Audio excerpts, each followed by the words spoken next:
Welcome to Plain Speaking, the voice of the Democratic Party, the party of the people, the party that cares for you and your family and the health, wealth, and integrity of the United States, Pennsylvania, and Blair County, and Altoona.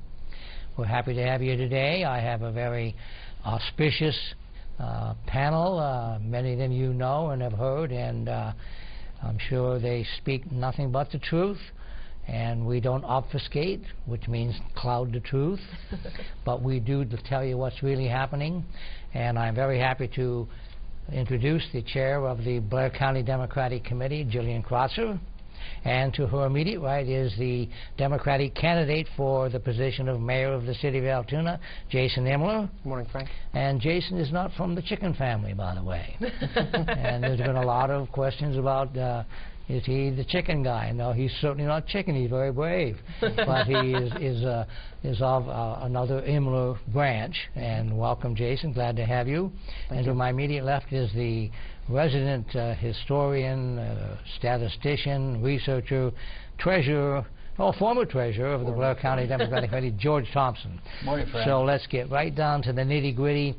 And most of us are very familiar with the great stalemate that is now existing in the state of Pennsylvania involving our governor, Tom Wolf, and the Republican House and Senate. And the main issue is the Pennsylvania budget, which by law should have been presented and discussed and passed by July 1. Unfortunately, the positions have been solidified, and we are at a stalemate. And the latest reports are not very encouraging because just in yesterday's Altoona Mirror, the governor had stated he won't cave on demands to fix the state's deficit, which is a big issue in his position. And the Republicans are not moving because they want pension reform and they want to privatize the state liquor system, among many other things.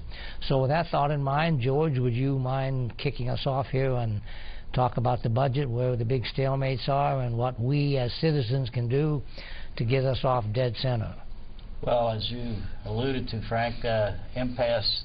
The budget was passed by the Republicans June 30th. Unfortunately, their budget reflected the exact agenda they had in previous years. It's as if Tom Wolf had run for governor, been elected, and no one paid attention to the things that he said when he was reelected, and therein lies the problem. Now, on the other side, Tom Wolf presented a rather massive change that he contemplated for state government, as you said, the budget deficit, which actually has existed now for a few years. It's only been balanced by deferrals made. The Republican previous year's budgets have balanced simply because, for example, they decided not to pay nursing homes last year 1 month. In other words, last year's budget had 11 months of nursing home payments made by the state, and it's a situation. They also made various changes that I won't go into, but Tom Wolf's position is, first of all, we can't continue to budget year after year, grabbing money from obscure funds, taking money by simply not paying our bills, and he insisted that the current budget passed have reoccurring revenues to enable the state to spend money as they always have.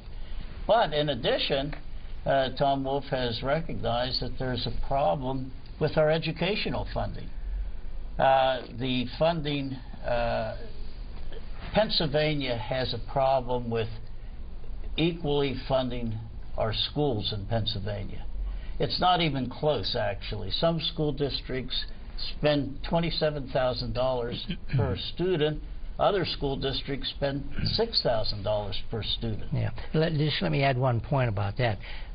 There are some states around the country, like Virginia for one, there is a provision in their constitution that the state will provide the monies to ensure that every child gets a fair and equitable education.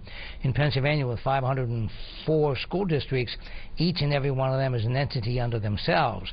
So the state, although it has mandated quality education, it has not mandated that they would pay the same amount of money for students in every county.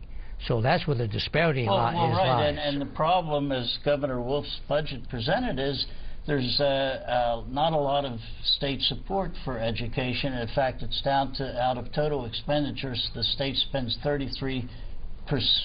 gives 33% of the school district's budgets. Now, the problem is the school districts need to make up this difference, and the only way they can do it is through property taxes. So I know we've been hearing a lot about the increased taxes that Governor Wolf's budget approved, but there also is not a lot of talk about the $3 billion worth of property tax reductions that he's proposing. In other words, he's saying the state should provide a higher share, a higher percentage of total cost. He wants to get it up to approximately 50%, and the property taxes would be reduced in this effort. And you know, that really takes some of the burden off of low-income areas. If you look at an area like Altoona, Eugene DePasquale, the Auditor General of the Commonwealth of Pennsylvania, did an audit of schools and found that many schools were not properly funded.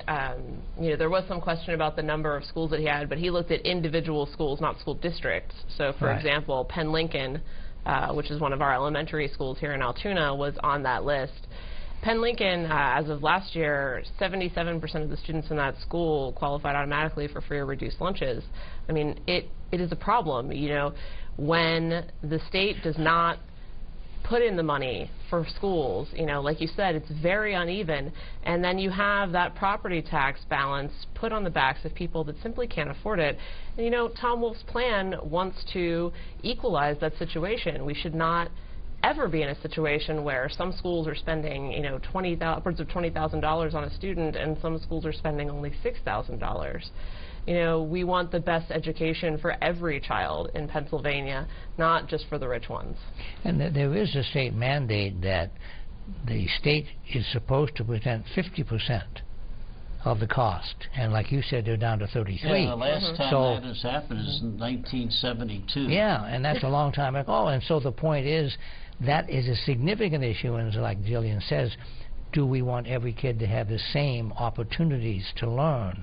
And we know very well that if you can't spend the kind of money on every kid, then you're going to have a problem. Yeah, and to compound the problem, the school districts that spend the least right now because of they don't have a tax base locally to provide adequate funding for their education.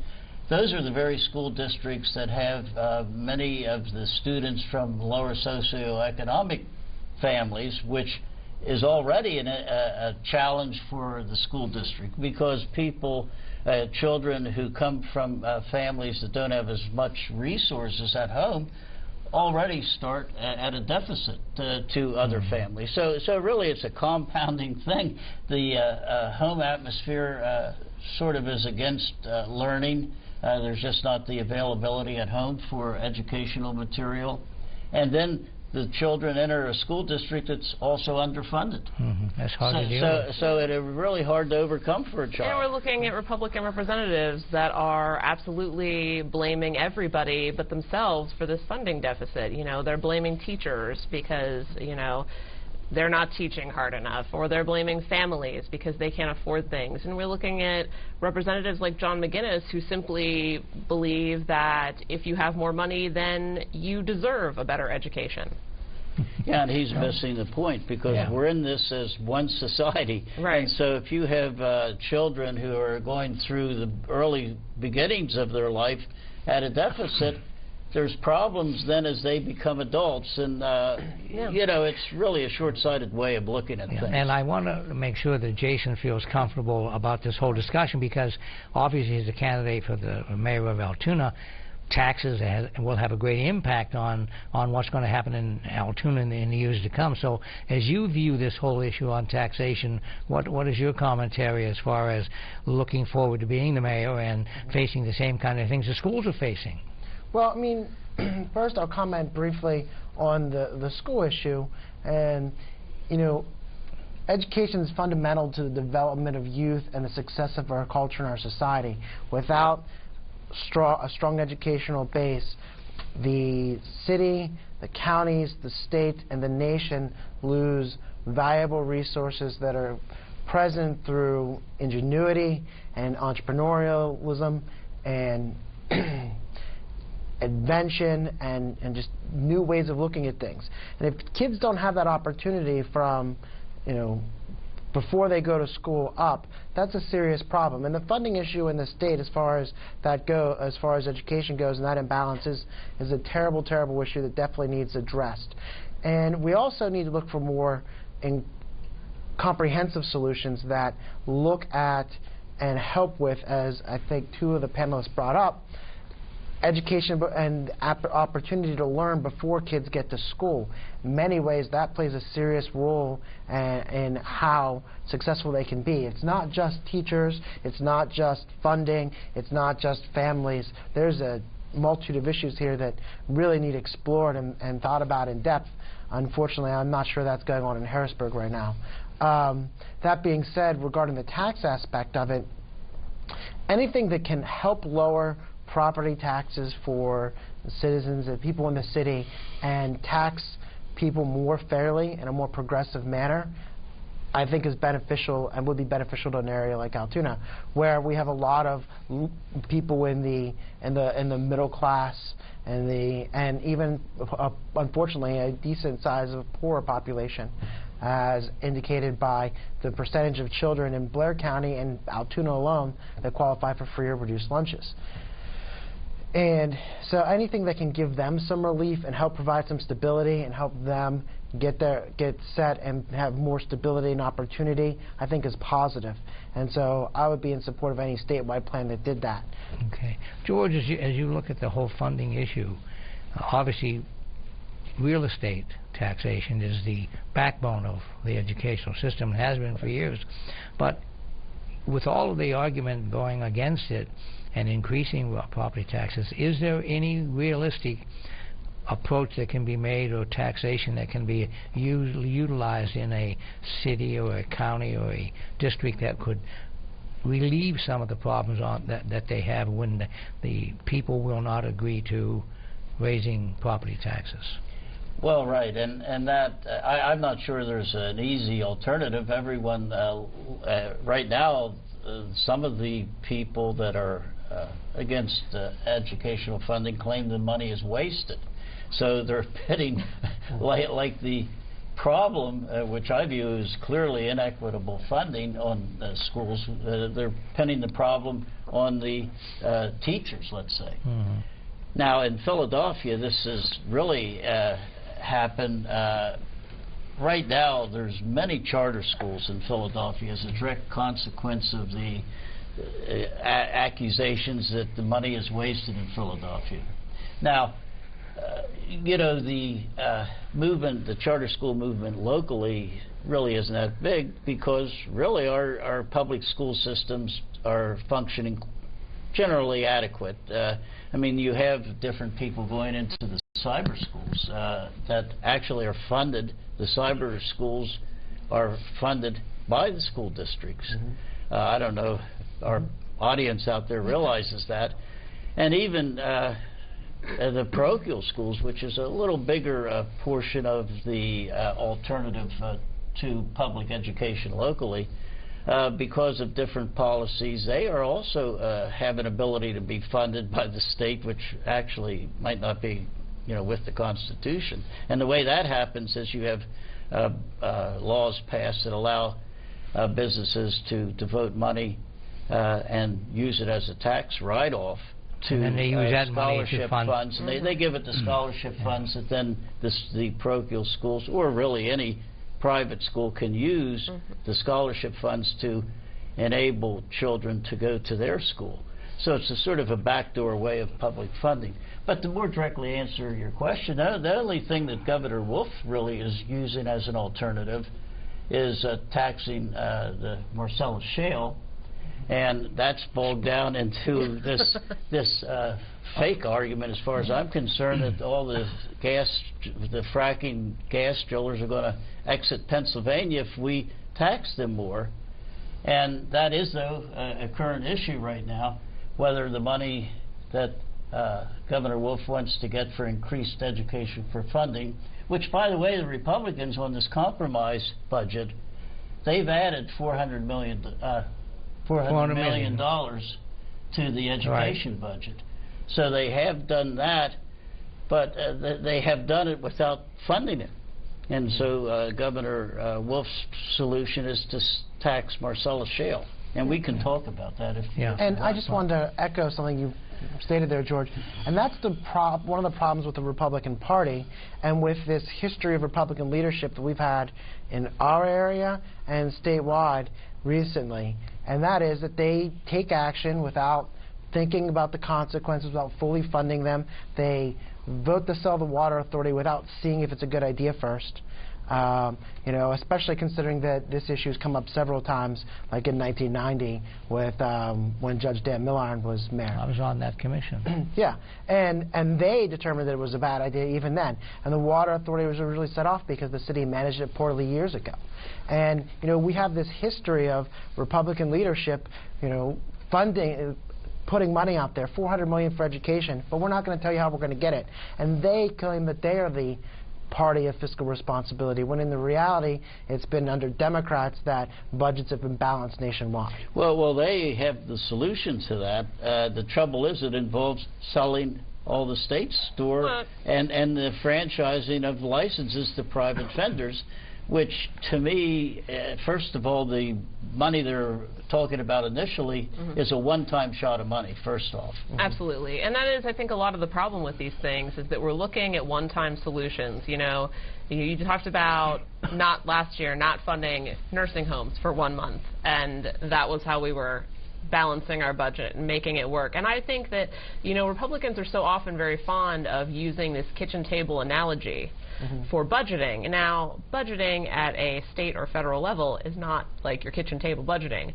But if we're going to go with that analogy, would you ever sit down at your kitchen table and say, you know what we'll do to make ends meet? We just won't pay bills this month. And then, you know, next month we'll you know, get it together.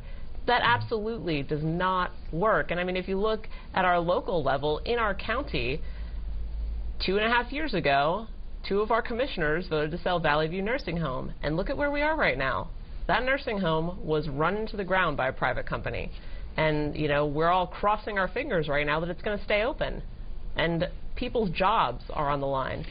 Well, you know, one of the reasons that supposedly it was being sold for is the county had failed to contribute enough money to the pension funds they had promised all the employees.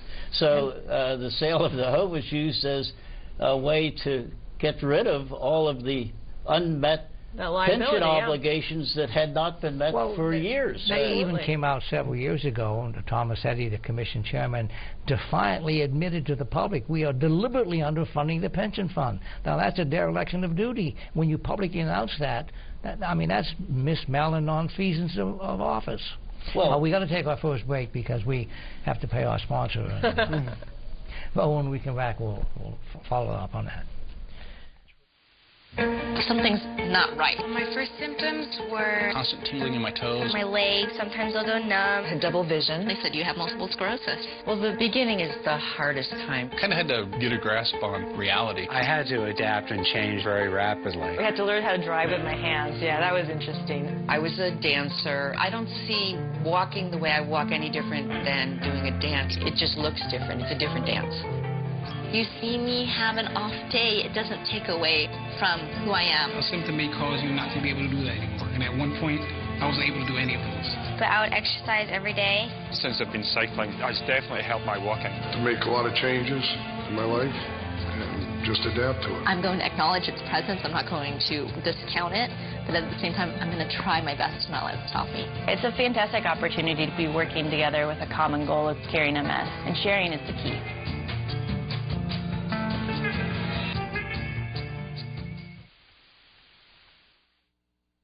Okay, welcome back to Plain Speaking, and it's as plain as we can get today, and the problems are just as plain in our faces, and they're getting worse every day. George, I had interrupted your last thought there. Do you remember it, or should I? This pension issue, of course, okay. is the city has a pension issue.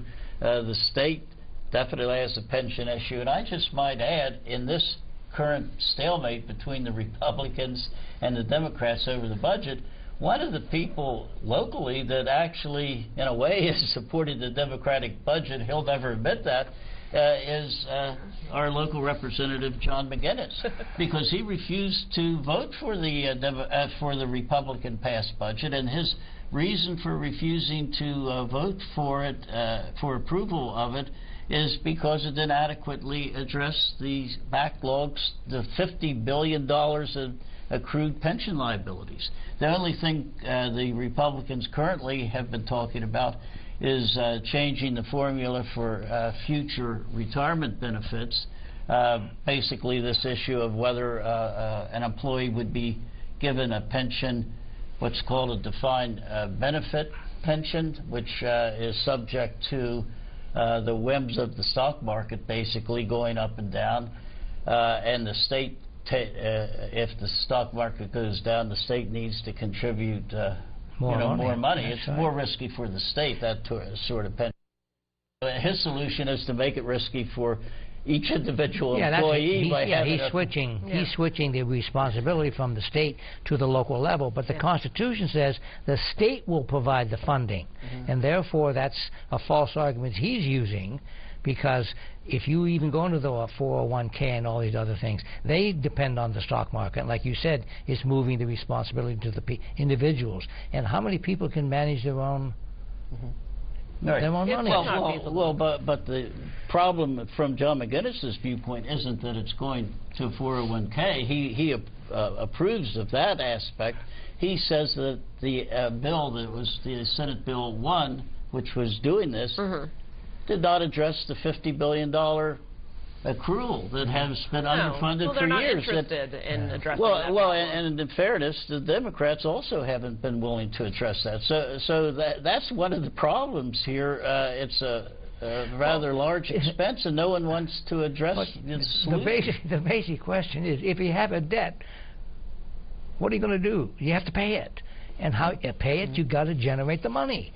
Now, that's the big issue. And the Republicans even want to expand the gains that are made from providing gambling facilities in the state. I mean, I am absolutely appalled, and have been for years, that people are relying on these issues like gambling to fund government.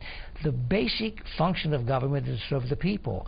The people, if they want good government, have got to pay taxes, because that's the only form of revenue government has, except trying to expand it to gambling. And that's immoral to begin with. I mean, many righteous people will say it's a sin to gamble. Well, then how can the legislature engage in sinful behavior when we ought to tax them? And if you want good government, folks, you got to pay it. And that's the whole issue we're going through. Right, and Internet gambling is something now the Republicans have proposed as part of the solution to our current problem. They want to expand Internet gambling only, though, I guess, in casinos. Now, some states actually permit Internet gambling in their state. And I'm not exactly sure once you start gambling on the Internet how you restrict it to your state, but I haven't investigated how that actually works. You know, George, Frank, Gillian, you know another thing here that comes up and makes you bring up here with this pension issue? Recently in the paper it was claimed that the city they stated we have a $1.2 million projected surplus of income at the end of the year, and that's funded in very much, that surplus is essentially an accounting trick in very much the same way. How was that achieved? It was achieved by the additional EIT tax of $1.1 million and underfunding the pension plans for the city employees, the police and firefighters, and the union employees. So, you know, we really have to be conscientious of what these numbers mean when you see in the paper that there's $1.2 million of surplus this year, and we're really doing better, and we're going to be at Act 47 quickly, and tomorrow even, perhaps. You know, and there's this this optimism that this undue credit, when what they've essentially done is move some money around and said, "Whew, we're doing better." Well, it's a magic trick, and that's all it is. It's an accounting magic trick. We're basically with underfunding those pensions now to save a little, to get this what looks like a surplus. What we're essentially doing is the same thing the state has done with their pension plans as well, moving this problem down the road. Let future generations deal with it so we can look like we're doing okay. Yeah. Well, not only that, budget surplus that you mentioned will disappear totally once the city gets out of Act 47. They've been able to tax non-residents an income tax, and they've increased the amount they can tax residents because of Act 47. Now, and that, by the way, if I read the actual budget correctly, it exceeds the budget deficit that or the budget surplus that they're projecting. You collect more in that particular one, sort of like authorized only by Act 47 income tax. You collect more right now than the budget surplus that they're projecting, and that all disappears because we're going out of Act 47, I guess, at some point. Well, but at some point, being the key phrase there. Right, and the issue is the public employee unions have been very gracious in foregoing wages, and they've agreed to cutting vacation time and sick leave and emergency leave and all that. We get out of Act 47 and freezing their pay. Are we going to ask them to do that forever?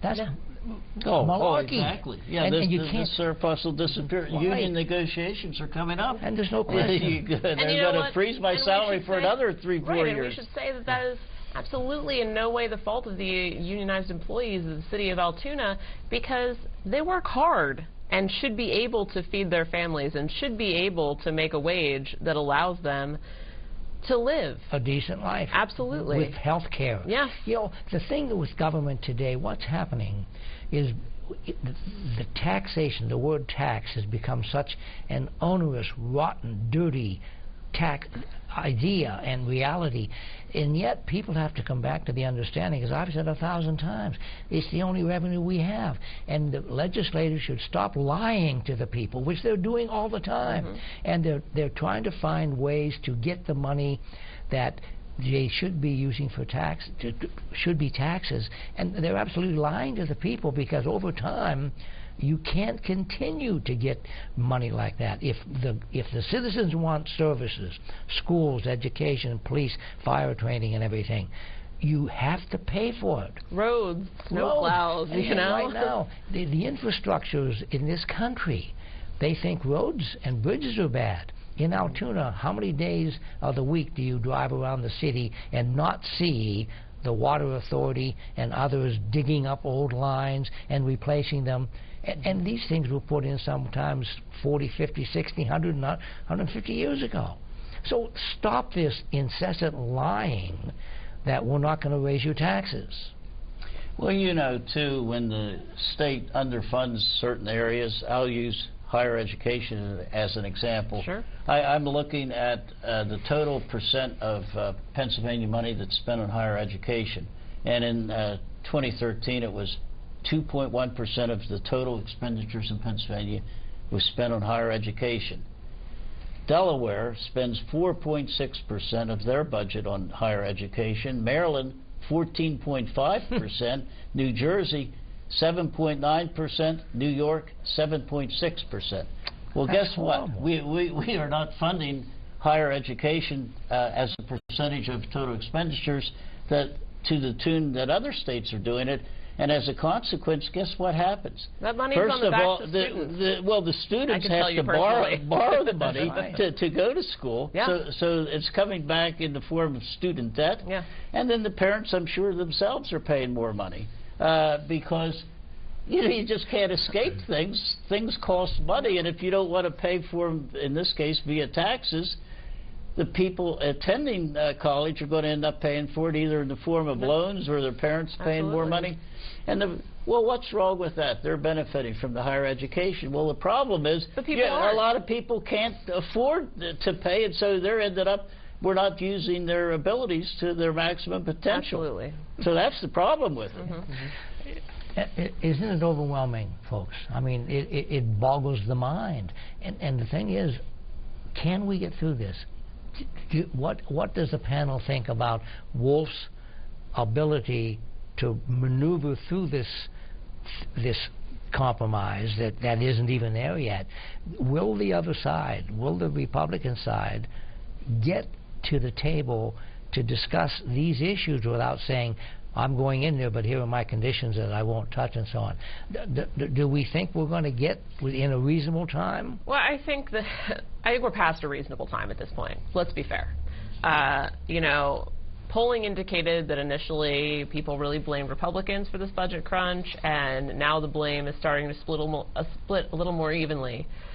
You know, because it goes on, and as it goes on, people are going to start to feel the pressure of not having that budget, and so they're going to start blaming everybody, and fair enough. But on the other hand, I think that it is absolutely right of Governor Wolf to stand strong on this issue, to have vetoed, for example, the budget stopgap, which is essentially a continuing resolution. You know, we can't put ourselves in the same situation that the federal government is in, where they kick the can down the road every 6 months or so and say, well, we can't make a decision about this, so we'll just do what we're doing right now and keep on going. Well, if we wanted to do what we were doing, we would have reelected Tom Corbett, but we didn't.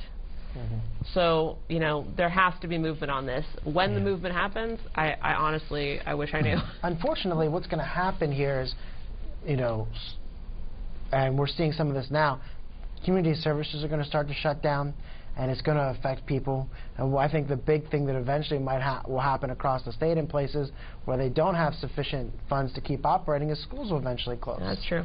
And some of them have already threatened to do that. And at the point that school closed, I think that has to be the point that for 2 or 3 days, people will tolerate that. Well, you know, our fondest hope is that they will come to the table. And the only thing that I can recommend to the viewers who are listening to this and reading about it all the time, pick up the phone, get on the emails, get on your text, get on Facebook, whatever it is you Twitter, Twipper, whatever you do. Get the message to the guys, McGinnis and women, McGinnis, Judy Ward, Eichelberger, and whom did I forget? No, that's all of them. That's it. Well, that's all of ours anyway. But the fact is, let them know that we're sick and tired of this bullying and batting around, because we're the ones suffering. Those people, they get out. What are they doing now that they're down there and getting paid? And what laws are we getting passed that are helping? Well, we got a ton of other things we've got to get to. So let's move on a little bit. There was an issue that impacts very significantly public sector employees, and that was a bill that was originally introduced in the Commonwealth of Pennsylvania that would forbid governmental bodies from deducting from the salaries of the employees monies to cover the cost of the union and its operations. The bill originally would forbid all deductions, and now the newest bill, and it's in today's paper, that was introduced by Mr. Scarnati, the Senate pro tem, I guess he's pro tem, he's the head of this group, and it will now only forbid the employer from deducting monies that go to political action committees. Right. So that is a blessing for our union workers, our teachers, and the city employees and all, that if they didn't have the deductions from their pay, it would be a terrible blow to the union activity. Absolutely. And, you know, I think that it's so disingenuous for Republicans who are so consistently against regulation until it's something that they're interested in. You know, you can have, if you want to make consistent payments to a charity, if you want to contribute to the United Way, for example, you can make that a recurring thing that comes out of your paycheck. That's fine. If I want to make a recurring contribution to my union's PAC, should I not be able to do that? Isn't that my choice? And I mean, we're not talking about huge amounts of paperwork and administrative problems. You know, we have computers now. It is the press of a button one time, and then it just comes out. You know, it is not a complicated thing. We're not talking about people doing it by hand every week. It's very simple. It is simply an attack on unions. That's right. And in Pennsylvania, and particularly with our current senator, it's an attack on teachers and the teacher unions. And there was a lot of publicity about that. So you're absolutely right. It is not based upon reason. It's based upon a bias that certain people have toward unions in general and public education unions in specific. And I think it's very obvious from the way these bills have been set forth. And I am very happy to hear that it sounds like the bill will pass, and even though we're going to lose the right to have specific money taken out, and we all know it's against the law for union dues to be spent on political activity. Plain and simple. And they keep saying that that's what we're doing. Well, and I think it's useful to point out this is it's a national movement to have this happen in every state. So to forbid deduction of PAC money. Yeah. And you know, this is not just Senator Eichelberger's idea. He's getting this from central authorities, basically. Absolutely. Yeah. Well, let us move on then. We have a ton of things to talk about. The most important, we're going to have to do it after our break, get out to vote. And I've said to people many times, and as I go to the places that I frequent, like the Summit and the dining places in town and all, and I hear people talking about their problems and how they don't like this, they don't like that, they don't like these people. My admonition to everybody is the only way we can make a change is at the ballot box. If you don't like certain people, we're never going to get rid of them all at one time. That's all I hear all the time. We can start picking, cherry picking, as they say. But we want to talk about that. We want you to get out and vote, and that's so critical. If you don't vote and you're not registered, shame. Let's take our break.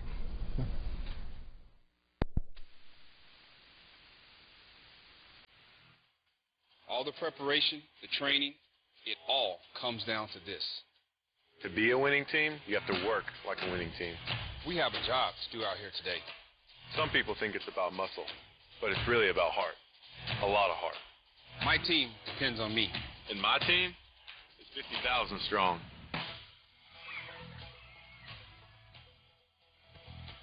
Looks like a lot of work's going into this.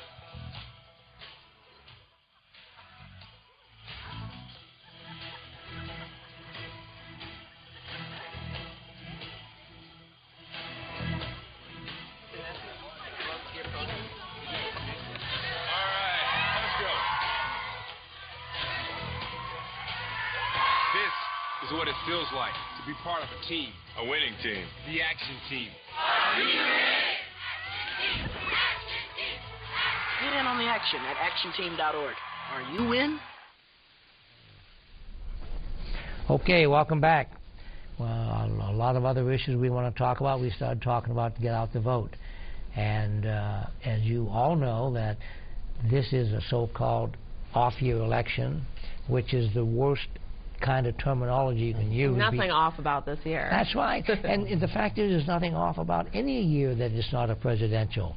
Because whatever people think about the presidential elections, if you had to stack them up in importance to the others, it's the least important, because the people who set the policies and the laws and the regulations that most impact us are at school boards, city councils, mayors, county commissioners, and all the way supervisors.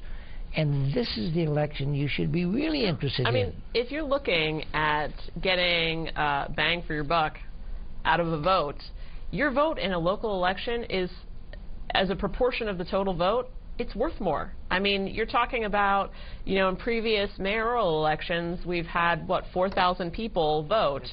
You're one vote out of 4,000. That makes a difference, whereas in a presidential election, and I mean, do vote in the presidential election, but you're one out of millions of people. You know, so if you want to make a difference, these local elections are the time and the place that you can make a difference. We're looking at people who win sometimes by 30, 40 votes. You cannot tell me that your vote does not matter at that point. Well, and the other issue, we just got done talking about it. You had Governor Wolf win an election based on different things that he was telling the public. Yeah. they seemed to agree with what he was saying, but it comes to reality, he doesn't control how much money is being appropriated. You can't just vote the senators in the House of Representatives, you have to put that vote elsewhere. they're the ones that really determine whether Governor Wolf can do what he's promising when he campaigns. And you might add the presidential, too. And Bernie Sanders on the presidential debate kept saying that. If anyone watched the Democratic debate. I watched it. Yeah, Me too. you know, Bernie Sanders kept proposing these different ideas, and he would add, but nothing will happen unless you get out and vote. So he was reinforcing what you're saying. For Congress, people, not just for the president, you know, it's the same the whole way down the line. And even, you know, at a federal level, we don't vote for them, but in Pennsylvania, judges. And that's why this year is so very important, among other reasons, is because of these judicial elections. The last time, and I think that people who know me are getting tired of hearing me say it, but the last time that we filled 3 seats on our highest court was in 1704. We weren't even a country yet. It's been a long time. You know, this is a huge historic election. And the thing that the viewers have to understand, and we are hopefully talking to everybody who is listening to the show, R's or D's, but the whole point is the impact that the Supreme Court has on what happens in Pennsylvania as far as drawing the lines that determine who represents whom in the state and Senate and in the national level is determined on every 10th year. It's the 2010, 2030, 2000. Every 10 years, the legislature, the House part of it, has to get together and look at the map and decide, shall we change the boundaries? And what happened in 2010, the Republicans were in charge and they gerrymandered and they changed districts, and whom do you think it helped? Absolutely. I mean, we have, as you've said many times, a 1.25 million Democratic voter advantage, and yet, of our 18 congresspersons, congressmen, I would like to point out, that's right, for the no record, women at all. Not a single woman. Of 18, 13 Republicans and 5 Democrats in a state with, here again, a 1.25 million Democratic voter advantage. And that happens because of gerrymandering, you know. And if people want to make an argument about nonpartisan commissions to draw lines, I am with you on that, absolutely. But unfortunately, that's not what we've got right now.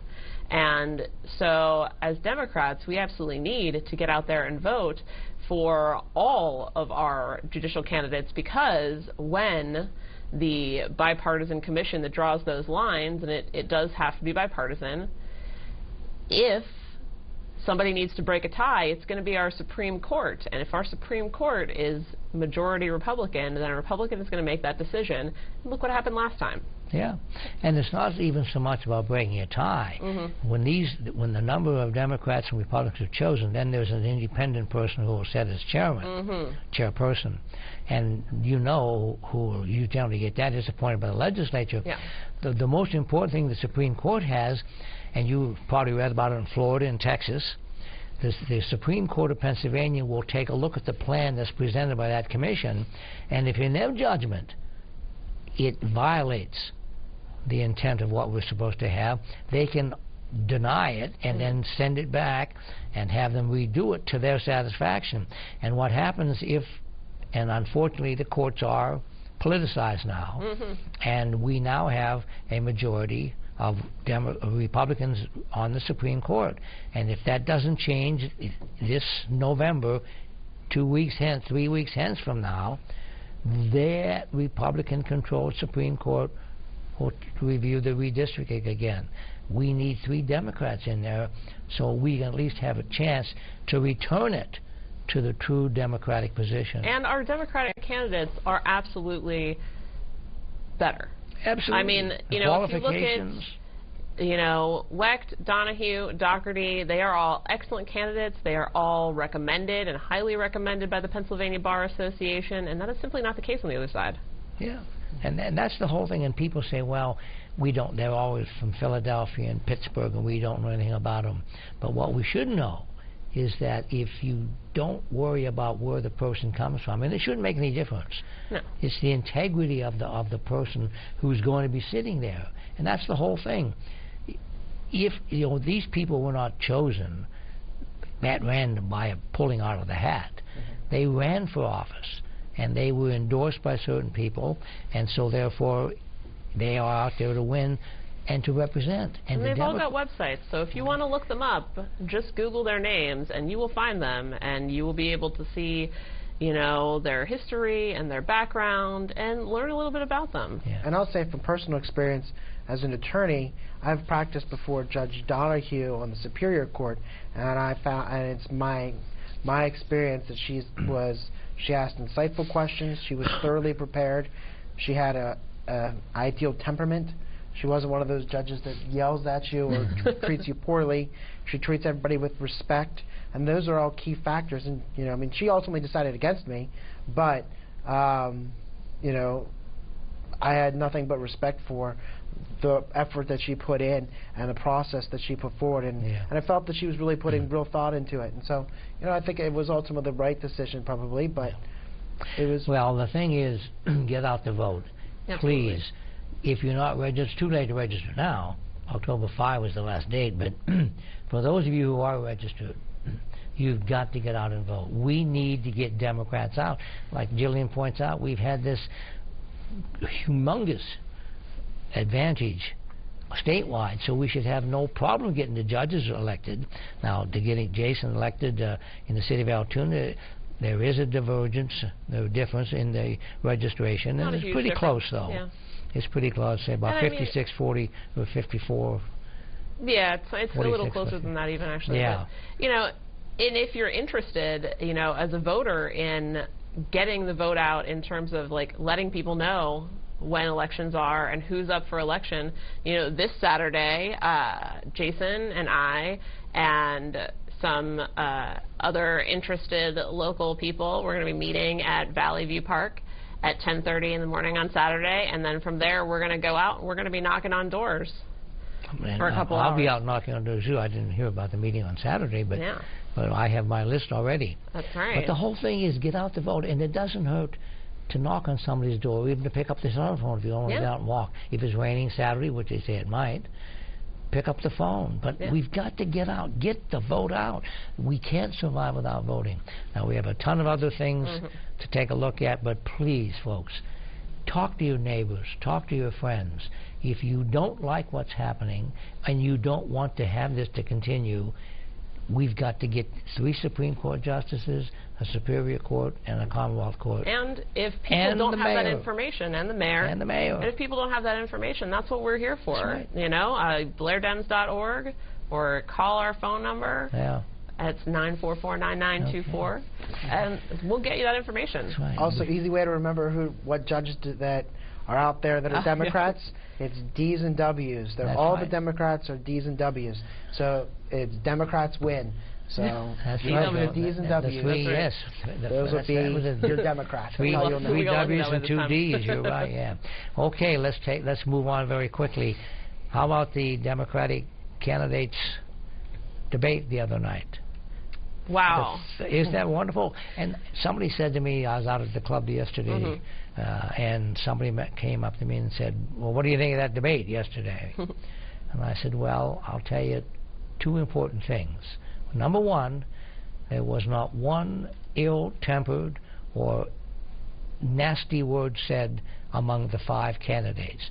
No one embarrassed, no one tried to diminish or say nasty, rotten things about them. It was a perfectly controlled dialogue. Yeah. And number 2, all of the candidates spoke about what are the issues that are impacting America today and what are we going to do about it. And it was a wonderful comparison to the clown show that was held how long ago?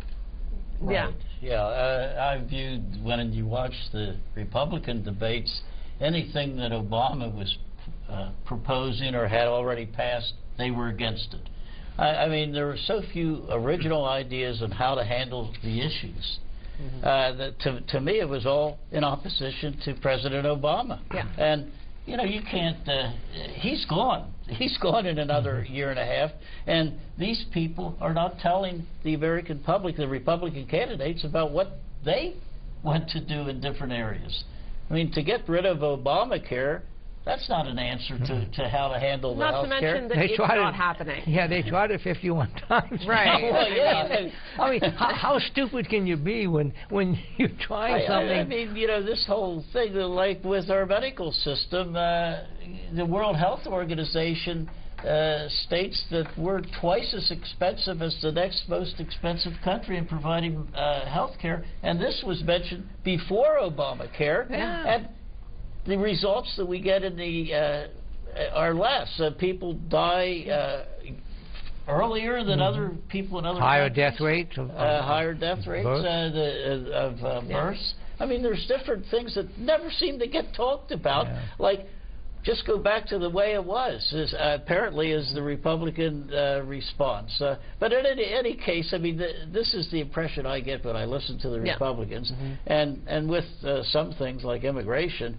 I mean, you know, unfortunately for the Republicans, Donald Trump, he set the bar very, very low, you know, with his denigration of all immigrants. And it seems to be a race to the bottom in terms of what you can possibly say. And every time I think, you know, I've never heard anything so absolutely horribly offensive, somebody says something, and I think, oh, nope, there it is.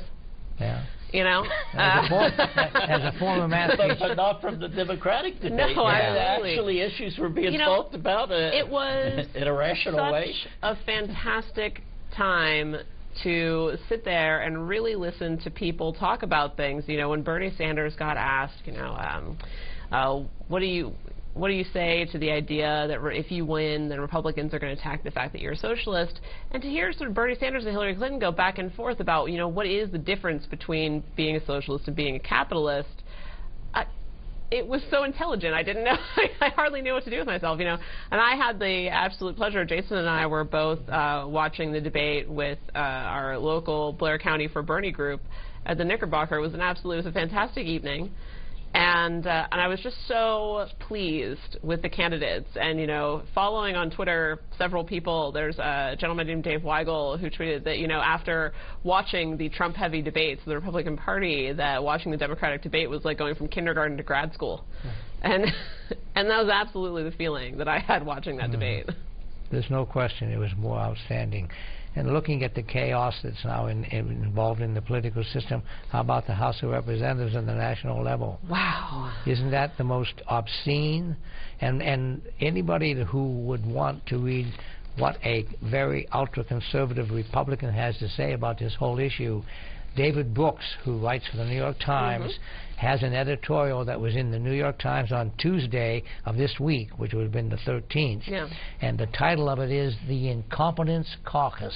Yeah. And it very pointedly shows how dysfunctional that whole Republican caucus is because of the people who are now running it. And I don't often agree with David Brooks, I have to tell you, but on this we are of a mind, and it has been very difficult. You know, when John Boehner announced his resignation, he did several interviews, and he did one with John Dickerson on Face the Nation, where he talked about this idea that, you know, look, whether or not I agree with John Boehner, and usually I don't, he is a man who respects the institution, who understands the limit of his own position and what it is that congresspersons can and are supposed to do.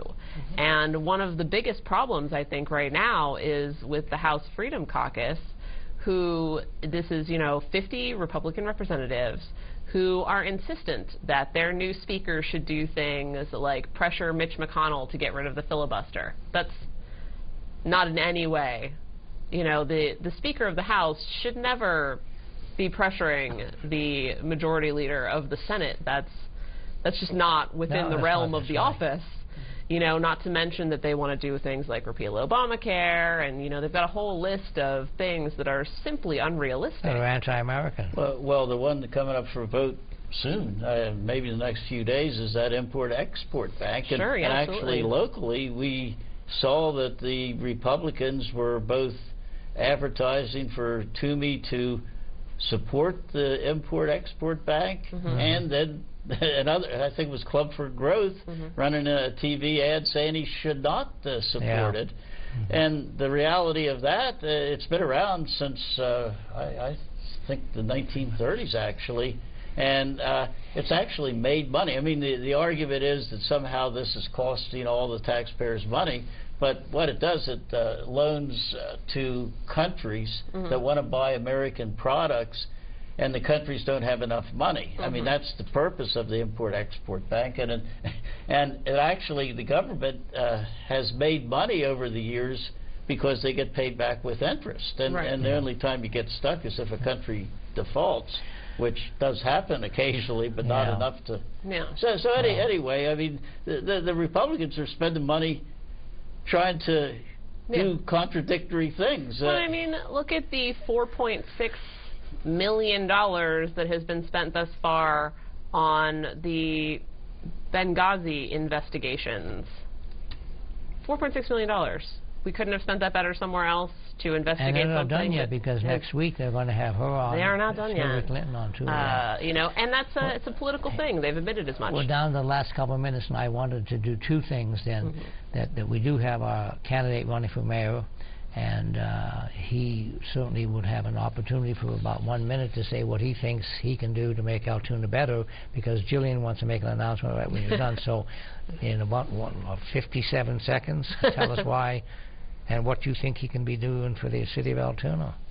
Well, I think that this is an extraordinarily important election for the city of Altoona, and it's because with the new switch in government, you are going to be electing a mayor that will set the precedent for mayors in the future.